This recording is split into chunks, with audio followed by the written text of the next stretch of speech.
Book of Heaven, Volume 4, April 7th, 1901. She sees the resurrection of Jesus. Jesus speaks about obedience. As my adorable Jesus continues to deprive me of his presence, I feel a bitterness, and as though a knife stuck inside my heart that gives me such pain as to make me cry and scream like a child. Ah, truly, I seem to have become like a child who, when his mother departs from him, even for just a little, cries and screams so much as to turn the whole house upside down. And there is no other remedy to make him stop crying than for him to see himself in the arms of his mother again.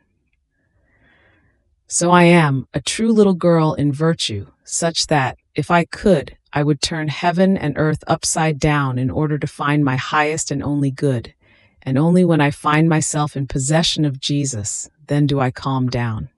Poor little girl that I am, I still feel the swaddling clothes of infancy that clasp me.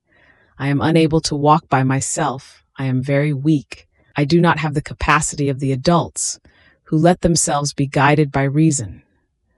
So here is the highest necessity I have to be with Jesus. Right or wrong, I don't want to hear anything.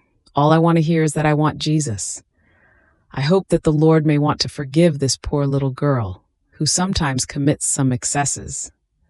So finding myself in this position, I saw my adorable Jesus for a little in the act of his resurrection, with his face so refulgent that it could not be compared to any other splendor. It seemed to me that the most holy humanity of our Lord, though it was living flesh, was yet so bright and translucent that one could see with clarity the divinity united to the humanity. Now, while I was seeing him so glorious, a light that came from him seemed to tell me, "My humanity received so much glory by means of perfect obedience which, destroying the ancient nature completely, gave me back the new nature, glorious and immortal.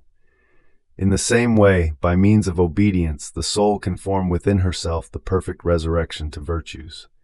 For example, if the soul is afflicted, obedience will make her rise again to joy.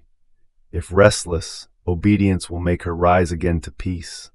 If tempted, obedience will administer to her the strongest chain with which to bind the enemy, and will make her rise again victorious over the diabolical snares. If she is besieged by passions and vices, by killing these, obedience will make her rise again to virtues. This to the soul, and in due time, it will also form the resurrection of the body."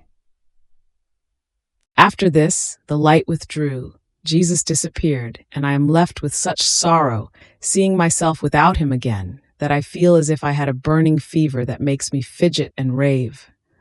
Ah, Lord, give me the strength to bear with you in these delays, for I feel faint.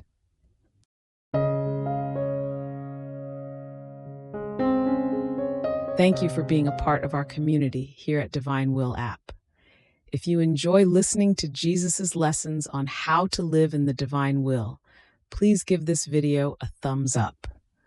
Your likes help us reach more souls yearning to live in the kingdom of the divine will. We'd love to hear your thoughts and reflections, so drop a comment below. Your insights not only enrich our community, but also inspire others on their spiritual journey. And don't forget to subscribe to our channel. By joining us, you're helping to spread the news of the kingdom of the divine will, so that together we can bring his kingdom to reign on earth as it is in heaven. In the divine will, always.